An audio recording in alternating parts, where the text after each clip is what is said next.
Good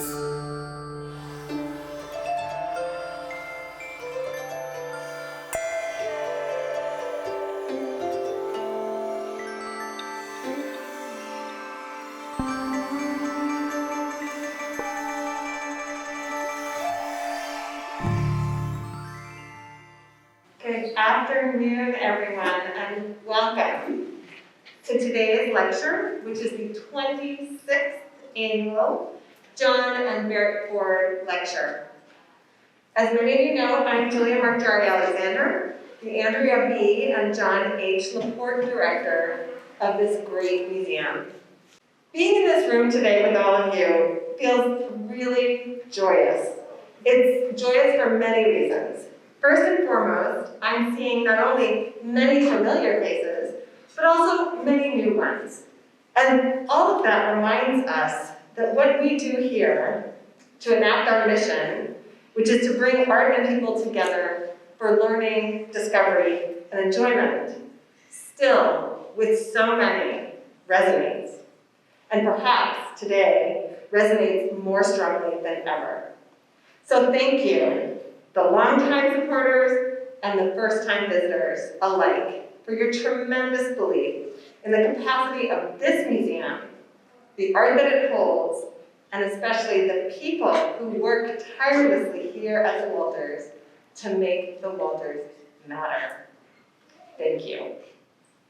Another reason to celebrate is that you're here at all. The third of only 4 in-person programs that we're holding this fall. This lecture is this year's annual Ford Lecture, and it was supposed to take place in late March 2020.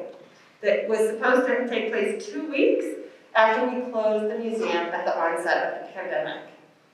So we're especially delighted today to be welcoming our speaker, Dr. Maxwell Hearn, who was the speaker who was scheduled to come that fateful month.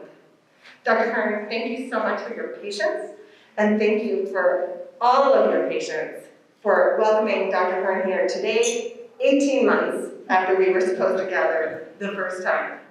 A proper introduction of our speaker will follow my remarks. So this annual lecture is the legacy of 2 extraordinary people whose steadfast support of the museum is stuff of Baltimore legend. Some of you may have recently seen the online program in which John and Barrett Ford regaled us with the stories not only of how they became involved with the museum in the early 1970s, but also how a shared passion for art brought them together. And they've had 50 years together as art collectors and as a wonderful couple who really are part of the Baltimore firmament of stars. This annual lecture series and the major collection of Asian art that they have given and continue to give this museum over those last 50 years reflects the joy that comes from shared collecting, extraordinary philanthropy, and a lifetime connection with a museum and a city at the heart of which that museum sits. I hope we can take just a minute to salute together with joy and appreciation John and Barrett Ford for giving so much of yourselves to this great museum over so many years.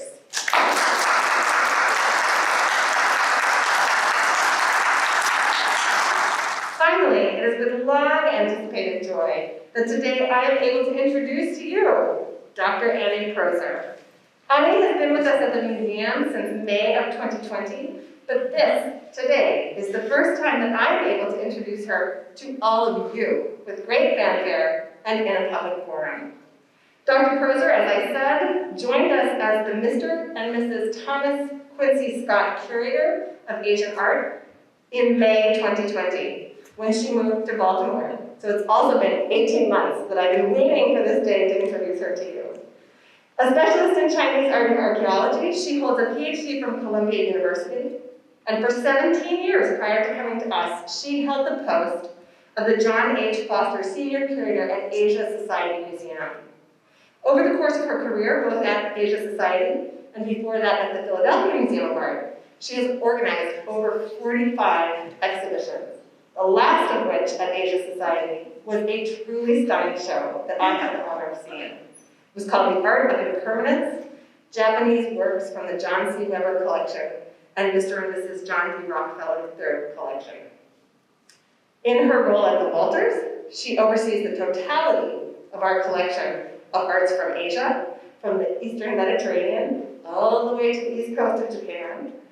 She oversees the work and the wonderful 3 associate curators, and she also leads our provenance team as we confront ever-growing interest and issues of spoliation and repatriation of art across the world. In addition to working with the Ford collection of South and Southeast Asian art, Ani is also leading the major reinstallation of art across Asia that we are planning to open on the 4th floor of this building and with great fanfare next year at this time.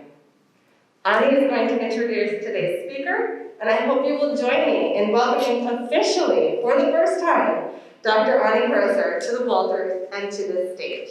Thank you.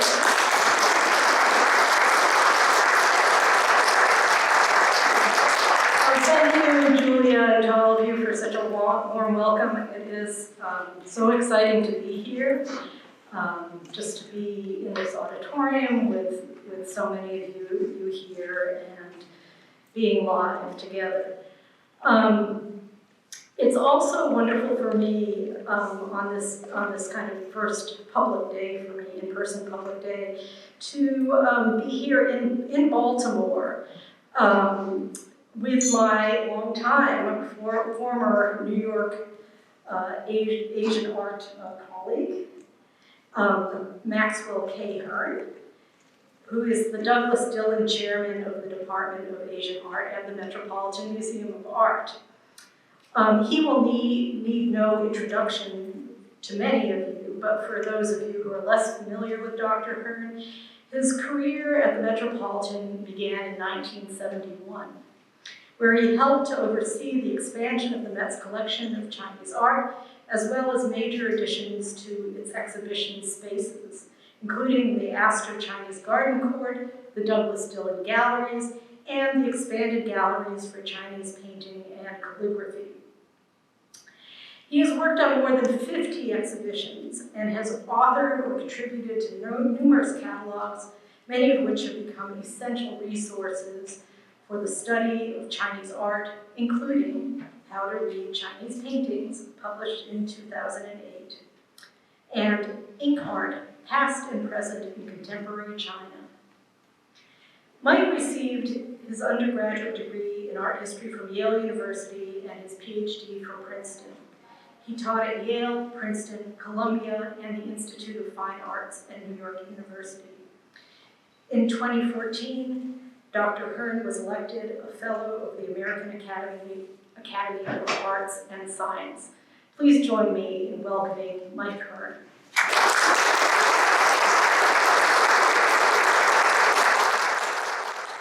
So I'll tell you a little bit about today's topic. I was very pleased to see that you actually have copies of How to Read Chinese Painting in the bookstore. And the reason that book actually came about was I was planning an exhibition back in 2008 called Anatomy of Chinese Painting. And the inspiration came from the National Palace Museum in Taiwan, where one of the galleries, in addition to having wonderful works of art, actually had photographic enlargements of details of those paintings that were backlit. At the time when I saw them, I thought, how gauche to juxtapose photographs with real paintings. And then as I thought about it, I thought, I actually spent more time looking at the photographs than at the dimly lit paintings, which were carefully lit without conservation. I'm going to try something with my microphone. Does that work as well? All right, so I had a sense that it was sort of rubbing up against the mask. So let's keep going. So I decided to do an exhibition where I would enlarge details from a selection of about 36 paintings in the Met's collection and calligraphies. And I put the photographs up, mostly black and white, but some color. And I did all of this writing for explaining why I chose the details I did. And I went to the director at one point. I said, you know, Philippe, basically this is a book. And it shows you how you can actually see or read Chinese painting. And he said, that's it, call it How to Read Chinese Painting. And it became a series. It's the first in a series of how to read Greek pots, Persian carpets, and that series continues. And I'm very pleased that to date we have about 15,000 copies of the How to Read Chinese Painting imprint. But the best news was that it was translated into Chinese, and in China there are over 30,000 copies. So it feels like a real privilege for a Western art historian to actually write something that has popular appeal in China itself. The notion of how to read Chinese painting is actually a translation of 如何读中国绘画. So the 读 is the word to read. And reading Chinese painting is a formula that comes from the fact that Chinese painting is basically about the line. And the line comes from calligraphy. So calligraphy is really the starting point for any study of Chinese painting. And so I'm starting with that today. So this character, Shu, is the Chinese word or ideograph for calligraphy, or writing, or books. It can mean all of the above. And it basically is an abstraction of a hand holding a brush over a piece of paper. So this character is actually only about the size of your fingernail. It's a little over 1/4 of an inch, less than maybe about 1/2 an inch in height.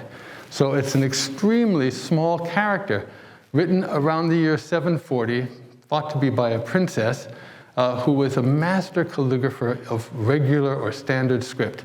And so as you look at this extraordinary character, you see the rhythmic way in which the brush tip enters, broadens out the line, there's a wonderful curve, and this repetition of that same stroke order, an enormously controlled mastery of brush strokes that is part of the artistry here. And all of these characters written in columns and basically within a grid.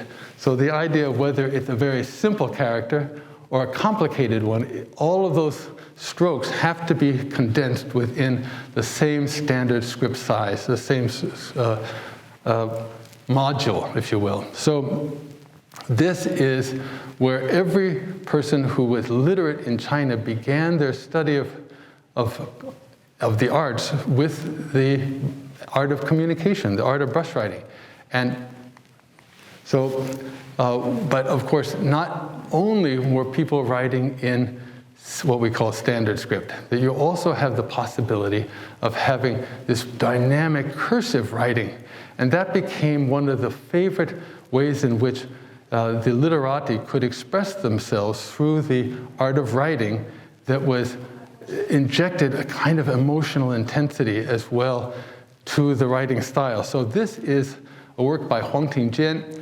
It dates to the year around 1095 AD. And Huang Tingjian wrote this while he was in exile. He'd been banished from the capital. And he wrote this out. It's a scroll. This detail is part of a 62-foot long hand scroll that he wrote out a Han Dynasty biography of two men, a general and a prime minister, who were political adversaries.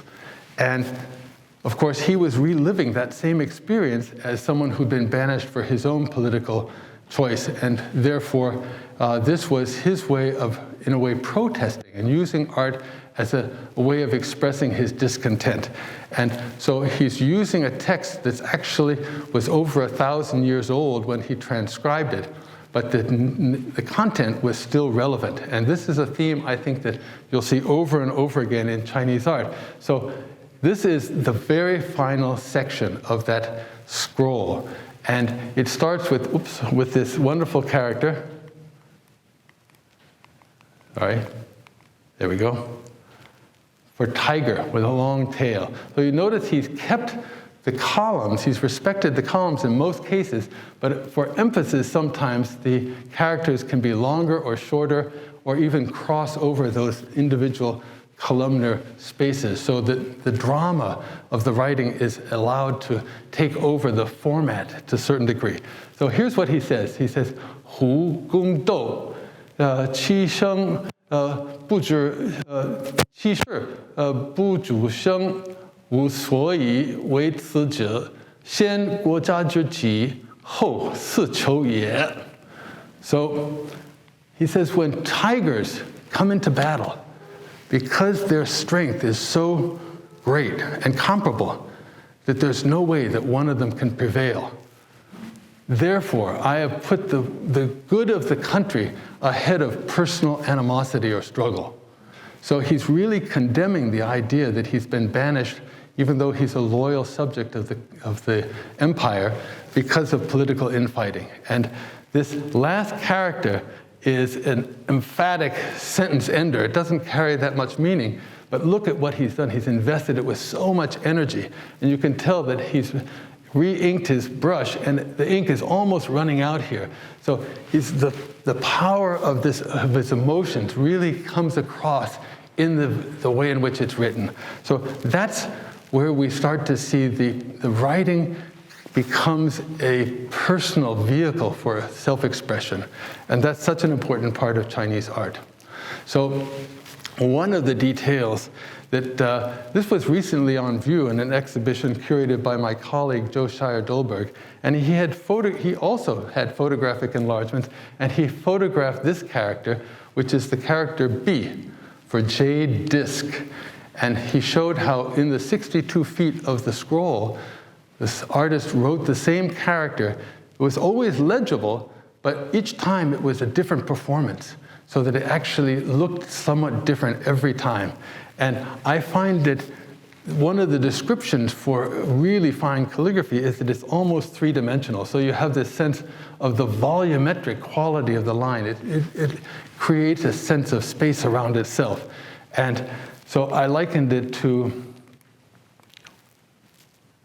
well, for abstract art, this was the same scroll that I've been showing you.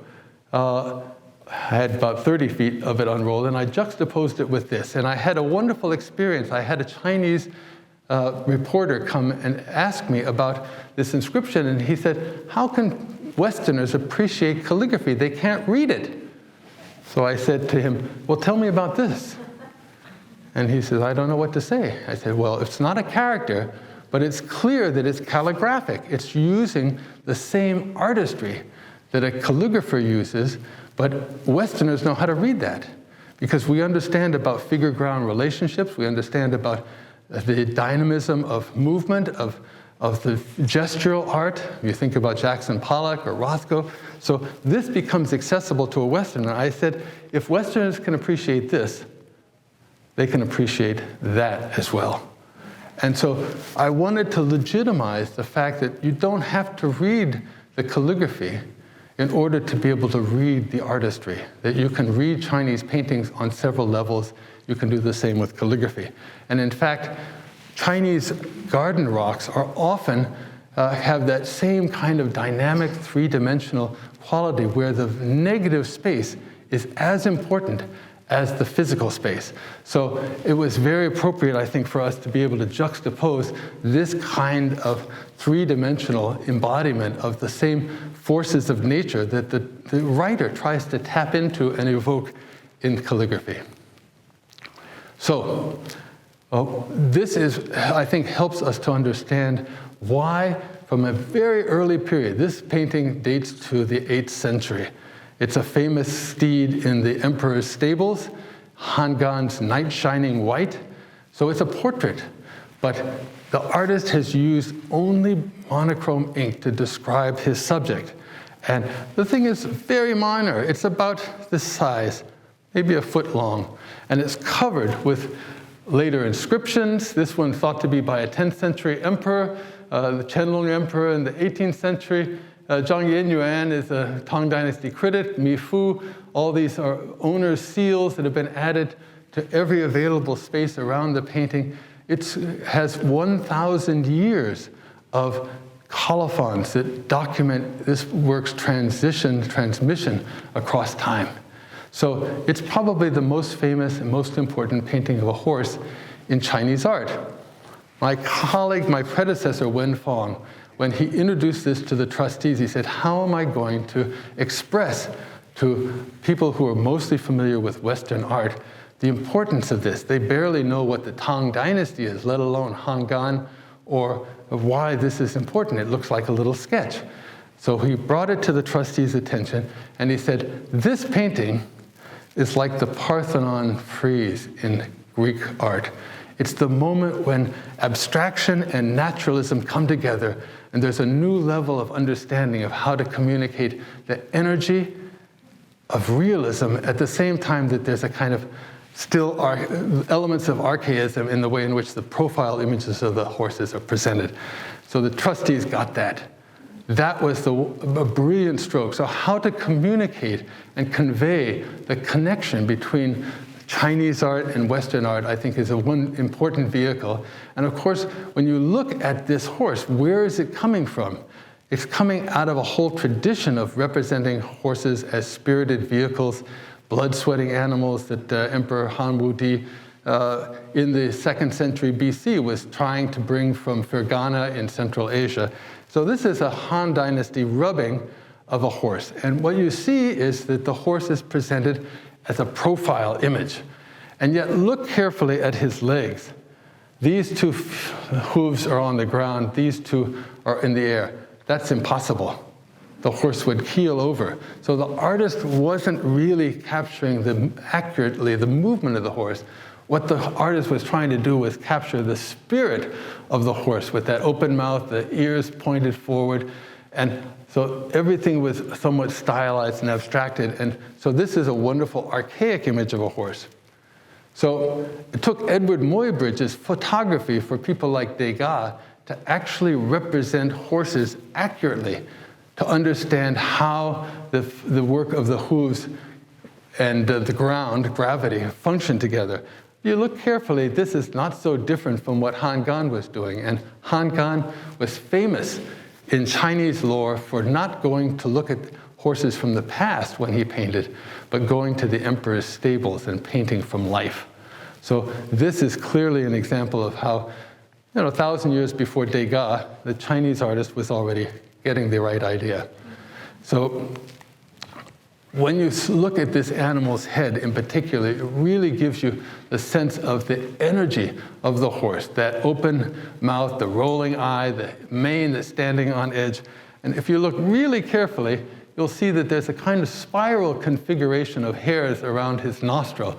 So there is this balancing between naturalism and abstraction, which that level of idealization conveys something of the animal that's even more vivid than reality itself. So this is the tension that I think every Chinese painting is trying to embrace, the balancing between an abstract, idealized image and one that is naturalistic. Fast forward to around the year 1300, this is Zhao Mingfu. Zhao Mingfu was a great scholar and someone who was proud of revisiting the past.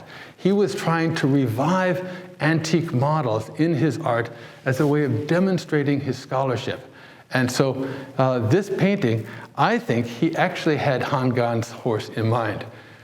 And yet Zhao Mingfu was also not only a historian of style, he was a style maker, and he was challenging himself to be different from the past, as well as making references to it. So again, both horses are drawn monochromatically, but notice how Zhao Mingfu's horse is now slightly foreshortened. He's no longer a perfect profile. He's moved away from that. He now understands something about recession in a new way. The horse is also very docile by comparison. So just one look at the details of the two heads and you get that impression right away. So his mouth is closed. There's nothing of that rearing sensibility. His ears are perky, but the mane is not standing on end. There's a kind of, this is a well-mannered horse. It's a horse that's been brought under control of the groom. And that's the whole point of this story, that Zhao Mingfu was working for the Mongols. He was recruited by Kublai Khan. And undoubtedly, this painting, which was probably done for a Mongol official, was echoing a Chinese tradition in which the master, somebody who could judge good horse flesh was actually a good judge of human character who could be a good official. And so in a way, it is the wisdom of this individual, also beautifully abstracted. There's sort of the oval body, the way in which his clothes are drawn, everything about these figures shows a sense of their straightforwardness. He's looking directly out at the viewer. So it's inviting the recipient of this painting to not only focus on, here's somebody who has a command of horses, he has a command of the past, he has a command of the culture. And what more valuable attributes for someone to work for the Mongols who came in without that benefit of thousands of years of culture than someone who knew both culture and a good judge of character.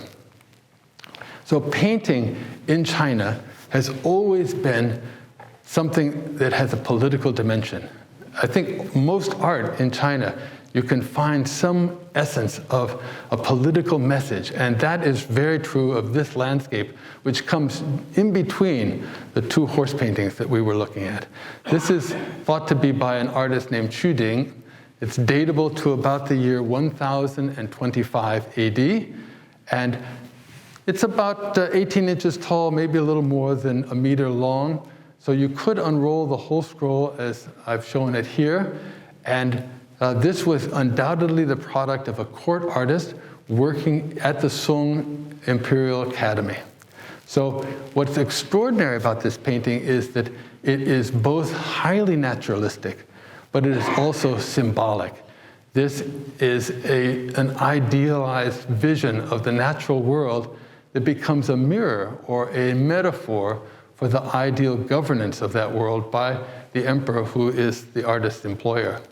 So as you move through the scroll, and it would have been unrolled from right to left, the first thing you would encounter is this striking scene of a wonderful watery domain where the boats have anchored for the night, they're striking the sails, they're starting to walk in.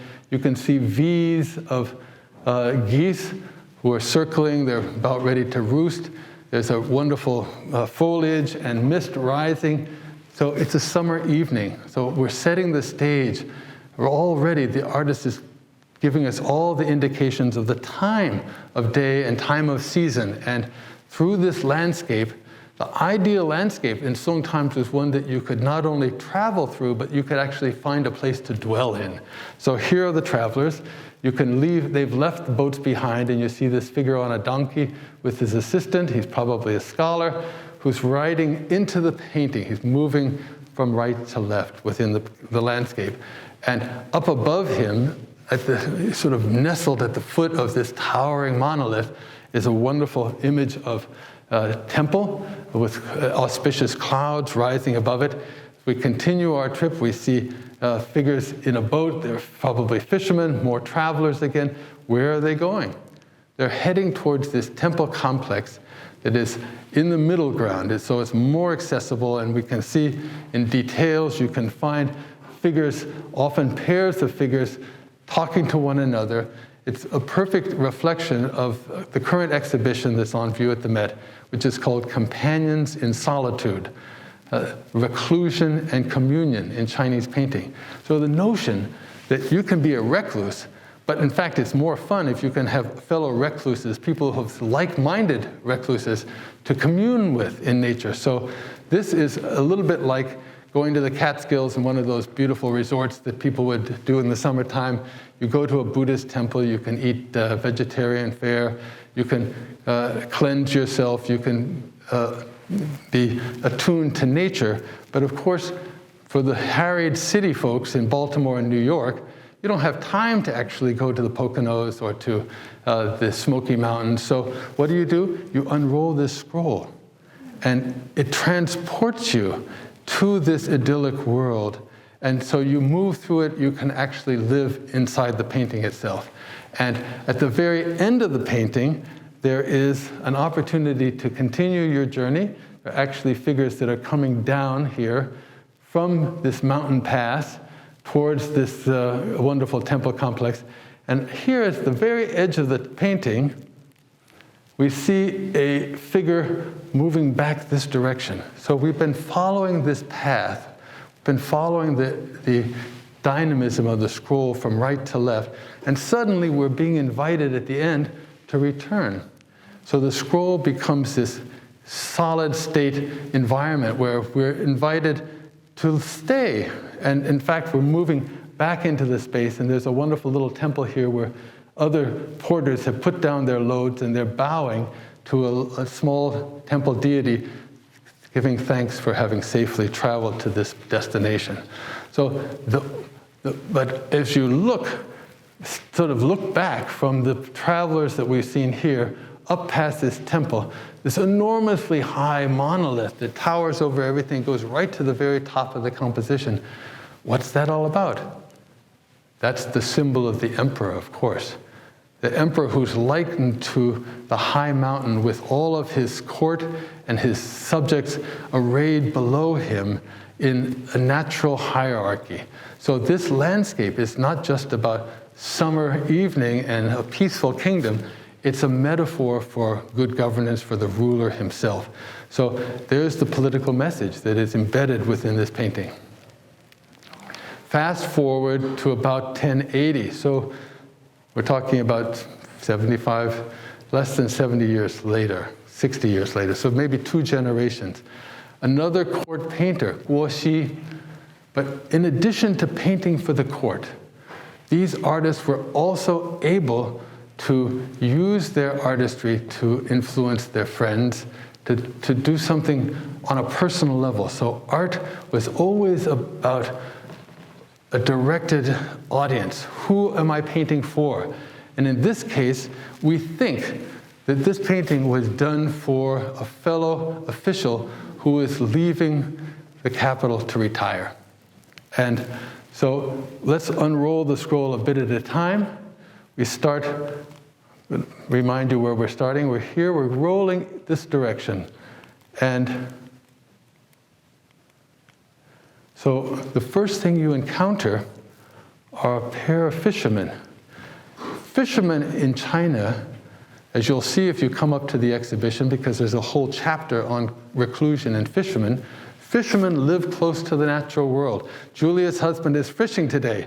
So he knows that when you want to escape from the cares of the everyday world, the fishermen live close to nature. And so they are a paradigm, along with wood gatherers, of the perfect life of reclusion.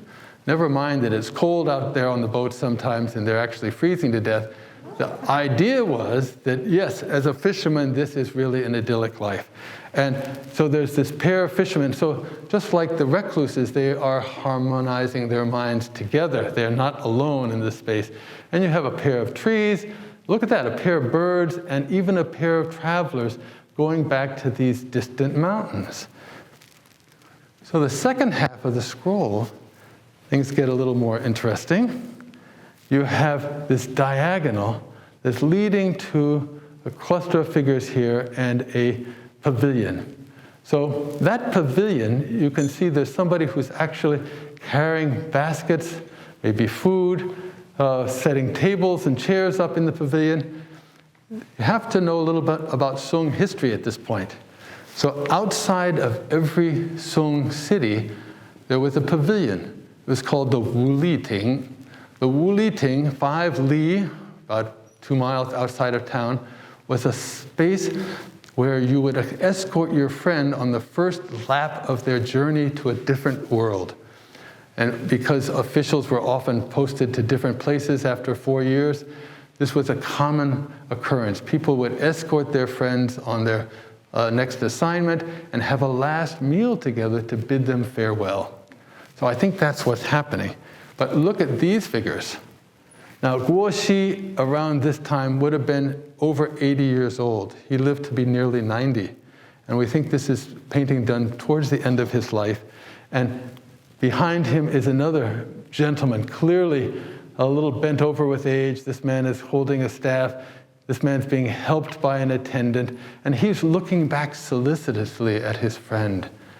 And so we think from poems that have been associated with Guo Xi that this was actually a painting that was created specifically, it's called a Songbie Tu. It's a goodbye painting. It's created as a farewell gesture to honor this moment of departure. And what is the principal focus that is at the center of the composition? It's this pair of trees.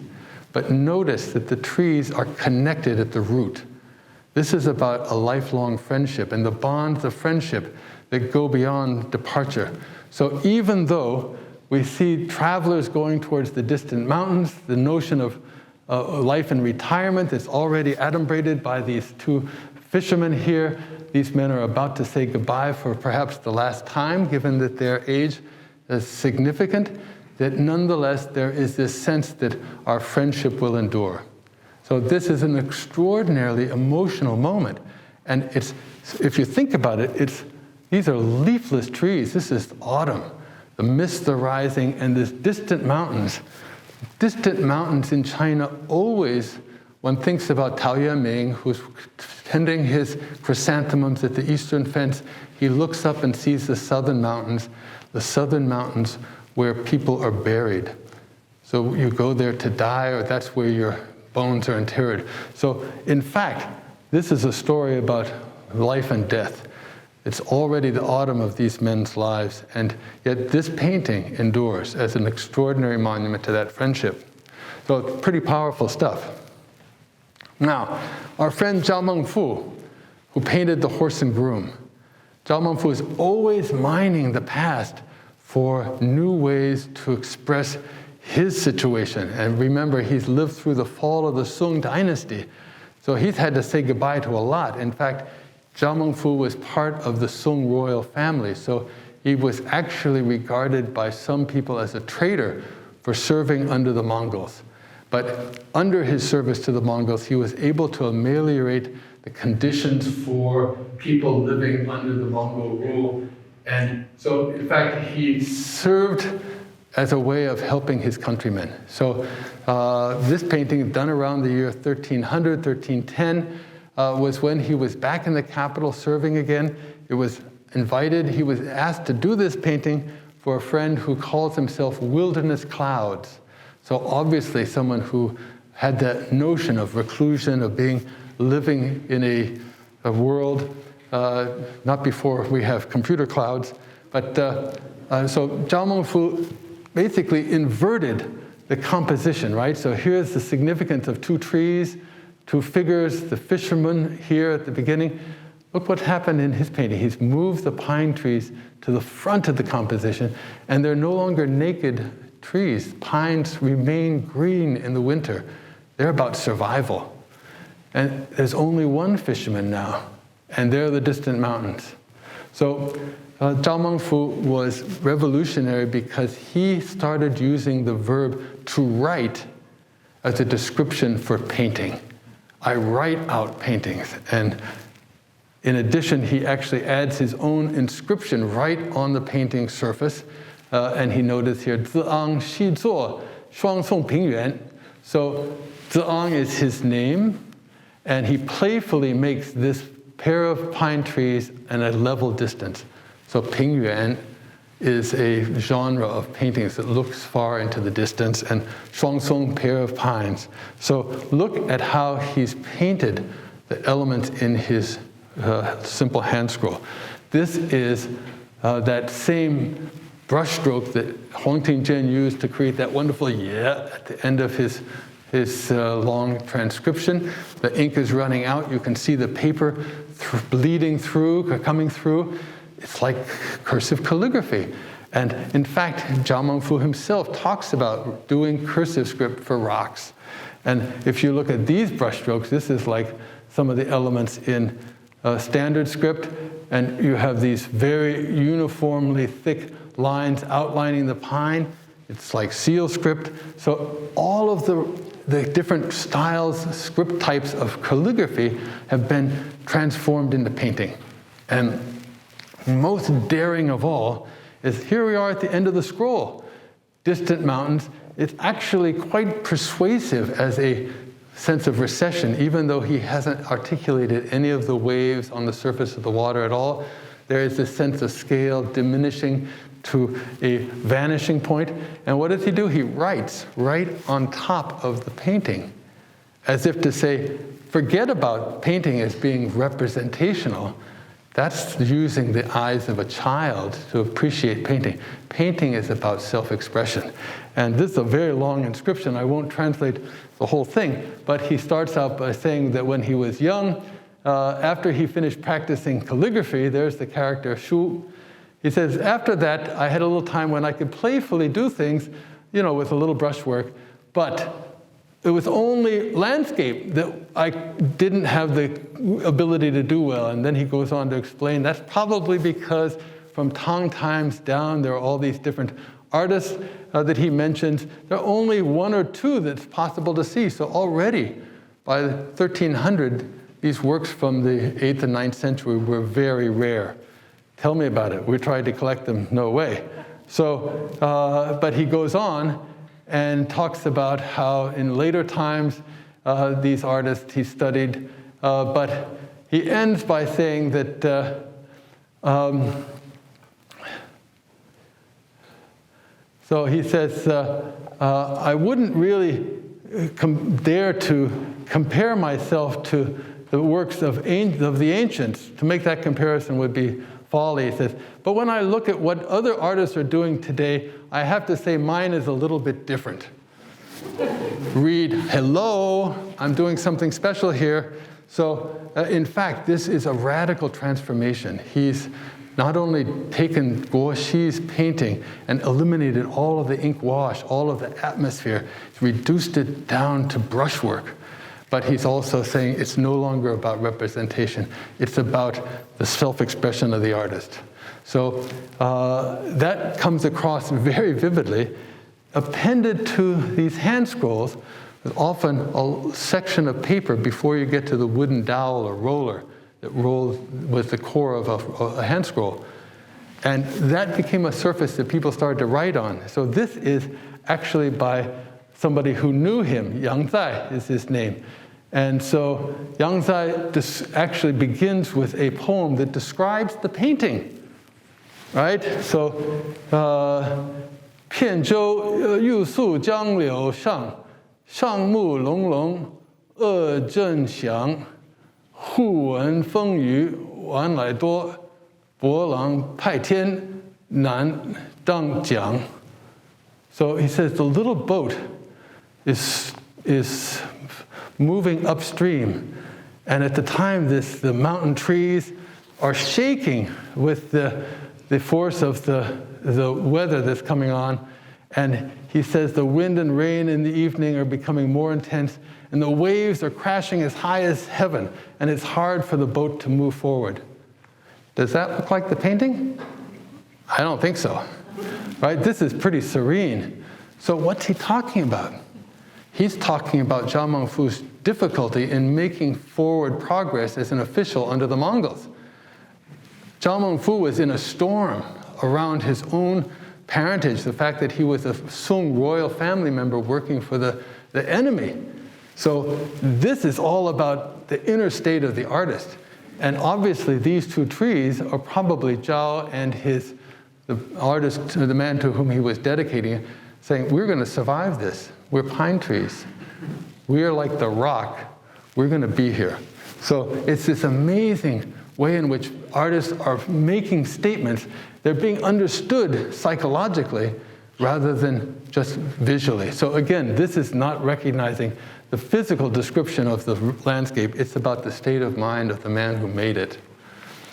The very same moment, about 1295, this man who was a fellow townsman of Zhao Mingfu, named Chen Xuan, he was a generation older, but they were friends, they were compatriots. He painted this work of art also in response to the fall of the Song dynasty by the Mongols. And it too is it's harking back to an antique tradition. He's painting in what's called the blue and green style of landscape, which was important in the 6th, 7th, 8th century. And in fact, he's evoking a culture hero. I think I have a detail of him. There he is, okay. Sorry. So this is Wang Xizhi. Wang Qizhi was a famous calligrapher who took inspiration for his cursive script by the undulating necks of geese, and he was a great collector of geese. He loved the birds. So what did he do? He paints this archaic landscape celebrating the time period, 4th century AD, of Wang Qizhi. So he puts Wang Qizhi into an archaic landscape. Look at these, this is not naturalistic, right? These are these stylized pyramid-like mountains in blue-green style, very rustic, simple cottage here. It looks naive, it looks antique. So he's specifically creating an environment that matches the antiquity of the subject matter, but it's also saying something, I think, about this longevity of Chinese culture. That Chinese culture will survive even in the face of the Mongol conquest. So that even though the times are out of joint, I mean, this roof doesn't actually line up with that roof at all, right? The House of Denmark is broken. If Hamlet were here, he would probably understand. Nothing about that is logical, and yet it expresses this sense of endurance, the cultural endurance that's possible. By the end of the Mongol period, around 1370, this artist, Wang Meng, was living through a period of, again, the empire was descending into chaos. There were these warlords who were competing for rulership over the land, and Wang Meng was in Suzhou, which was a contested city at the time, and this whole large hanging scroll, there's only a little bit of sky left. The whole thing is taken up by this tumultuous landscape that looks like a burgeoning cumulonimbus thundercloud. And at the foot of the mountain, there is this stream coming down on either side of this little rustic retreat. There's a bridge here crossing the stream that allows you access to this, again, rather naive, idyllic-looking homestead where the gentleman is sitting at his front door with a rui, a magic fungus, and it's a peaceful place, so the deer are attracted. A crane has flown down into the courtyard. Crane is the vehicle of the immortals. It lives for 100 years. It's all about longevity. So this is an idyllic picture of survival in a period when people were being slaughtered, when the empire was falling apart. So painting as an image of the ideal, again, politicized, but only understood by people who would receive it. And that tradition continued as painting always had a personal dimension. In both cases, Wang Meng's and this one, was painted for a specific individual. And in fact, this painting was called The Simple Retreat. And here we are, 1543, in the city of Suzhou, now the cultural capital of China. Wen Zhenming is the artist here. And he painted this for a man who had retired from public service and happily had survived. The public service, as we all know, politicians come and go. They're dispensable, or they're even, it's maybe dangerous for them to serve. And so here's a man who'd served, coming back to Suzhou to retire. So Wen Zhenming painted this work of art as a way of showing him, this is what your retirement is going to look like. The man hadn't even built his home yet, but Wen Zhenming already had a picture of it ready for him. So outside, the open door, which is inviting us in, and there's the bridge across the water. So there is this moat-like stream, just like in Wang Meng, protecting the compound from the outside world. And look at the outside world. These pair of trees have lost their leaves. So this is a kind of a bleak image of the world outside. But inside the gate, all the trees are flourishing. They're green.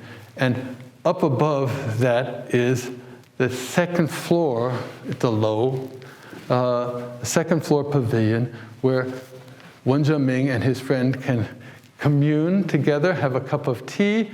The servant is bringing them. They have books and scrolls to admire, antiques on the lacquer table. So this is a vision of an ideal landscape for retirement. So this is the way in which, this is actually a kind of portraiture. So when we look at real portraiture in China, and this is a painting, the artist's own grand uncle, who must have been around, I think he's 80 at the time he was portrayed. This was done around the year 1600, so a couple of generations after the Wen Zhenming. And you can see from the detail of the man's face that the artist has really done a beautiful job of capturing his emotion. There's a sense of a slight smile on his face. Wonderful, the high cheekbones. So you can say there's a little bit of symmetry there, a little bit of abstraction, but it departs from that in all of the humanistic details that he's built in to this. And yet, wait a minute, this guy looks really thin. What's this all about? He can't possibly have a body that fills that out. But then we say, aha, of course, this artist probably always gave his sitters these capacious robes to emphasize their importance, their gravity. There's a whole tradition of showing artists, of showing important people larger than everyone else as a way of emphasizing their importance. And in fact, in later days, artists would actually paint all of this first and then just stick the head in when they, it could be a man, could be a woman. He had a rank, we put a rank badge on him. So this is, again, that marriage of the stylized and the realistic. And so there's unquestionably, artists in China could do portraiture, but it was never that important. It was largely done for ancestor worship. You would paint this, in this case, this man was still alive, but if he was 80 years old, he wasn't going to be alive forever. So here they created a painting so that his descendants could honor his memory in the future. And I juxtapose it with an image by Du Jin from around 1500.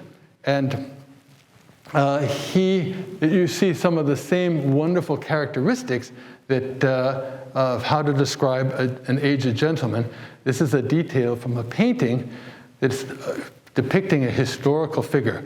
This is Fu Sheng, who survived the first emperor of the Qin, who buried alive 70 Confucian gentlemen during the course of his totalitarian rule. Fu Sheng survived, and he put one of the Confucian classics into the wall of his home, but he actually had memorized it, the Book of Documents. So he was able to recite that, and so here he is in a palatial setting where he's being transcribed by a member of the Han dynasty. And because his accent was so heavy, his daughter had to sort of interpret what he was saying so the scribe would understand. But you get this sense that here's a craggy man and a craggy rock. So there's this wonderful parallelism going on, and yet he's being venerated. He's placed in a lovely palatial setting. So this is a political statement too. It was a statement to say, under the Ming Dynasty, we value scholarship, and we're going to honor and take care of our scholars. So very clearly, this was an important subtext to this painting. And so we look at this figure, we say, whoa, but of course there was no surviving image of what Fu Sheng looked like. So this is, again, this idealization. And where does it come from? I take a painting from about 100 years later, Wu Bin's 16 lohans. A lohan is a spiritual follower of the Buddha. And you'll notice the same attributes, an enlarged cranium, wispy beard, enlarged earlobe, in this case to hold a ring. So in fact, Fu Sheng is borrowing on a tradition of representing sages or men of learning that actually has a Buddhist dimension. By the time we get to Wu Bin, it's also capable of caricature. So here is a man with impossibly long fingernails. Actually, maybe not impossible, but certainly eccentric. And so these lohans were these men who lived in the world waiting for the coming of a future Buddha. And it reminds me a little bit about a Dick Tracy character called Old Prune Face. And this guy looks sort of porcine. So these men were not to look sort of like gentlemen. They could look like just indigents on the street, but you never know if one of those indigents is really a lohan in disguise. So you treat everybody with care, including this man who's meditated so long that a tree is growing up around him. So this was an era right at the end of the Ming Dynasty when there was a lot of social unrest. So this caricature of the Buddhist church was actually very pointed because the Buddhist church was an alternate power source that could, in fact, threaten the empire itself. Now, I want to focus for a minute on somebody who was growing up in this environment. This is a work by an artist named Chen Hongshou. And he was only about 20 years old when he did this. The first leaf of an album, which I'll show you several leaves from. It's very small, but extraordinarily intricate in its detail. And I love this image because this encapsulates, it pots the literal notion of the pine, plum, and bamboo. These are the three friends of wintry weather. They are emblems of survival. The plum is the first tree to bloom in the new year, often when snow's on the ground. Bamboo bends in the winds of adversity, but it stays upright and it's green through the winter. And of course, the pine tree also, it survives the winter. So he's created this wonderful ceramic vessel with craquelure and lovely detailing. And he's saying, I can take nature and I can shrink it down and put it into a pot. The art of bonsai, right? Penjing in Chinese. And so, in effect, his album is doing exactly that. It's creating a miniature world. Here's another leaf. What's going on here? Well, he's put this basin, lovely carved jade maybe, porcelain, on a beautiful stand, and it's outside. And in the water, you see a reflection. It's the moon.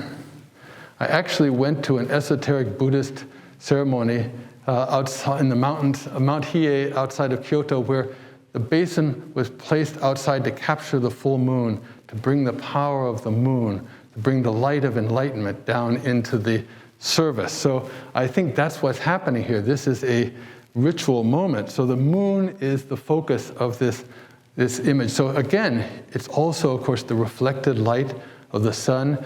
We talk about the mirror-like quality of the moon. So this is an artist who's evoking the moon as a way of saying, I can capture the light as well. And he's doing it all, of course, in monochrome. So it's even more daring. Every brushstroke has to be perfect. So speak about the moon, you speak about mirrors. This is clearly a Tang Dynasty mirror with that 8 lobes. And so what's happening here? A couple of other things. So suddenly I think we're in a lady's boudoir. Ladies like mirrors, they like rings, and they have hairpins. And there's a flower too, and the flower is admiring itself in the mirror. So there's the reflection of the face of the flower that is beautifully captured. And if you look really carefully, there's a rabbit right here. A rabbit or a hare. Those of you who know about the moon goddess, you know she lives in the moon along with the hare who beats out the elixir of immortality. So we may well be in the presence of the moon goddess here. Now, the final leaf is a real tour de force.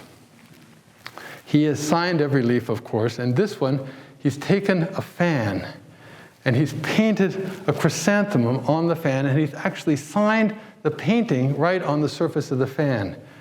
And lo and behold, the painting of flowers is so enticing that it's attracted a butterfly. And the butterfly is actually trying to get at the backside of the fan, so you see that this part of the butterfly is actually being viewed through the sheer silk of the fan. Now, those of you who studied Western art will say, aha, we've seen this before, right? How does art actually fool nature? Well, Pliny's Historia Naturalis, way back in Roman times, talks about Xerxes and Parrhasius. And these were 2 artists, and Xerxes very proudly boasts to Parrhasius, he says, my paintings of grapes are so realistic that birds fly down and start pecking at them. And Parrhasius says, wow, that's impressive. I don't think I can match that, but why don't you come to my studio tomorrow and I'll show you what I can do. So Xerxes walks in and he says, okay, open the curtains, let me see the painting. And Parrhasius nods and says, the curtain is the painting. And Zeuxis says, well, I can fool animals, but you can fool painters. That's really good. So here is a young man who's advertising his ability to capture the natural world, to bring us on flights of fancy to the moon, and that he can even make butterflies believe that his flowers are real. So that is, of course, a wonderful way in which to end any lecture on Chinese painting, to emphasize how good it is, but I couldn't stop there. So I added 2 more paintings. These are not in the book, but I thought they were important to talk about in our current climate, because I think they also reflect something fundamental about culture, certainly about China, but where we all are in this world. And that is a contrast between a Ming and a Qing painting.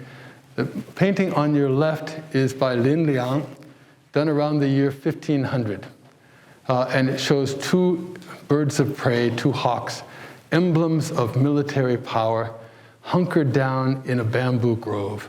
They are looking at each other. They're really sheltering. So that point of the Ming Dynasty, militarism was at an ebb, a low point. And so the military power was not what was celebrated. And yet Lin Liang, a court painter, was recognizing that this was still a valid part of the identity of what made the Ming Dynasty a great empire. Fast forward 200 years, this is Bada Shanren, Zhu Da. Zhu Da was a Ming prince who lived through the fall of the Ming Dynasty in 1644 to the Manchus. And he never got over that. In fact, he had to conceal his identity as a Buddhist monk for much of his life. He actually feigned madness for part of his life. And this was done just 3 or 4 years before he died in 1702. It's when this was done. And I think he's evoking the memory of Lin Liang and of the Ming Dynasty and a Ming court painter in this image. But look at the difference now. These 2 eagles are perched at the very top of a rocky crag. They're as far away from the land that's been occupied by the Manchus as they can be. There's this wonderful, almost canopy-like branch over this one. There's a sense of royalty. There's a regal quality to these birds. And so in contrast to what Lin Liang was painting, which is this more naturalistic but more contained, humble vision of these birds, there's a sense of power, there's a sense of pride, there's a sense of defiance. Now, as I thought about this, I thought, well, right now, which of these represents America? Which of these represents China? Right? In a way, we are looking at each other. We're all in a much more conflicted and challenged place right now. China is asserting itself.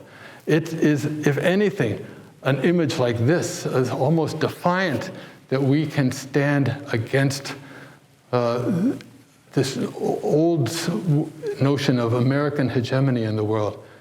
But at the same time, these are 2 works by 2 individuals. And Bada Shanren represents an artist whose perspective is to survive, to defy the authority that governs his land, but doesn't govern his spirit. And I feel like that is perhaps even more important for us to remember, that as we think about China, even if we think about our own country, it is not just the leader that matters. It's the people who endure whatever leadership brings our way, but who will survive. And in this case, the Chinese have learned how to reach back to the past to find inspiration as a way to survive.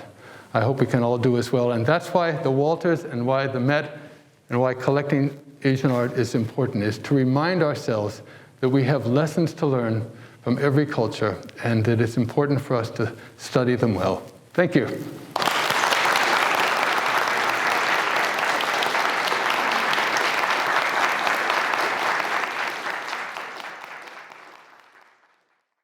I absolutely agree with you that reading, that we always read into a work of art something of ourselves, for sure.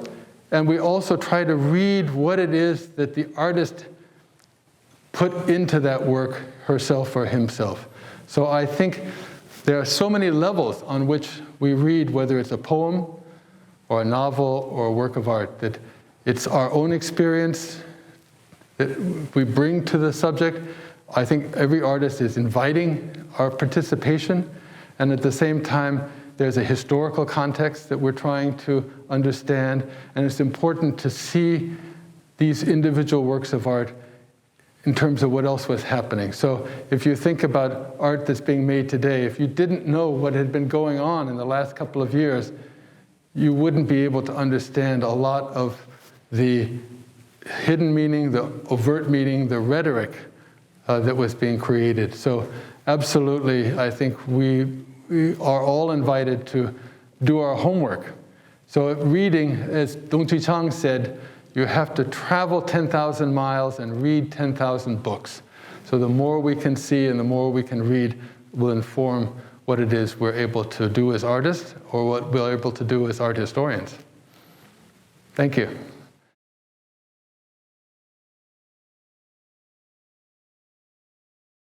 So Wang Shizhi, the great calligrapher, was said to have studied calligraphy with a female writer, but her writing does not survive, and it's a very male-dominated culture. Women were often cultivated, but it's only by, let's say, the 16th and 17th century that you begin to see women artists, and their works are not that common, and so the Met's collection is sadly bereft of most, although right now on view we have a wonderful album by a male artist named Gai Qi, but it was commissioned by a female poet who wrote poems celebrating female poets and artists throughout history. He illustrated it, it's her poems. So, and nowadays I think we're seeing a real upswing in the number of women artists. So that story is still continuing. Thank you.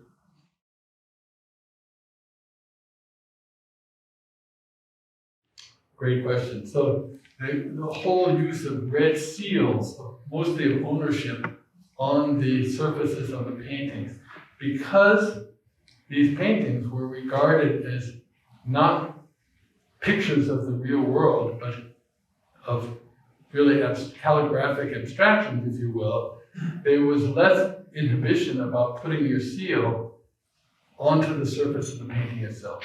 And of course, by Zhao Mingfu's time, you start to see the artist himself writing and sealing his work right on the painting. So it was more accepted to put your seal of ownership mostly on the sides, on the periphery, because most collectors respected the importance of maintaining, giving the artist space, leaving it unblemished, if you will. On the other hand, there were a couple of emperors who thought, actually, my seal is the most important thing on any painting. So they always put the painting seal, the biggest possible seal, right in the middle of the empty space in the middle of the painting. So if you remember back Woxi's beautiful autumnal landscape, there's a big red seal and right in the heart of the painting. And actually it's next to the seal by the 11th century Emperor Huizong, but Qianlong's is bigger, brighter, bolder, and he did that. And one seal was never enough. He often put a whole group of seals on. And the more seals he put on, it was to say, I like it even better. And Shang Yanbian in the Ming did the same thing. He had 70 or 80 different seals, and he might put 50 of them on a painting that he loved along the perimeter. So there were clearly people who were excessive in their enthusiasm for putting themselves into the composition. But the poignant thing about that is that by doing so, they somehow felt, I'm connecting with the past. I'm become a part of this. And the fact that I collected it is also, it's a record of transmission. So it is a very important attribute of Chinese painting that, as with the horse painting, for example, the Han, we can actually trace its transmission from the 10th century down to the 20th century.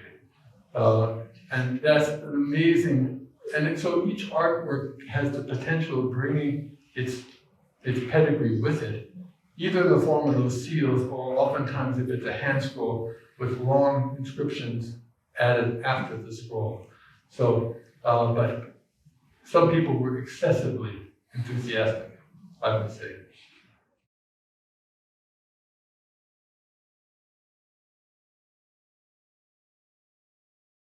When paintings are done for certain individuals, that individual might add a response on the painting surface, or might invite, if there was a famous painting by Huang Gongwang called the Liu Junzi, the Sixth Gentleman, and he painted it, no, I'm sorry, it was Ni Zan who painted it for Huang Gongwang. And so there was obviously a group of people there, and they all added inscriptions, but very discreetly along the borders.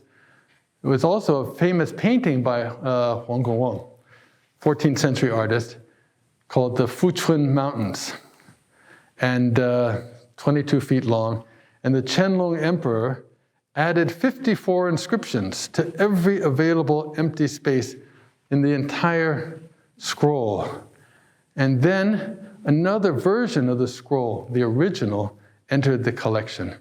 And of course, Qianlong had already praised the later copy extravagantly, so he had his minister add one inscription that says, "This is also a good version of Huang Gongwang's painting." And so thankfully, we were saved from the desecration of this overly megalomaniacal emperor. So, and you can also see in the 18th and 19th century, you see often paintings, the mounting around a hanging scroll might have a number of inscriptions added. So there was clearly inspired probably by the Qianlong Emperor's example.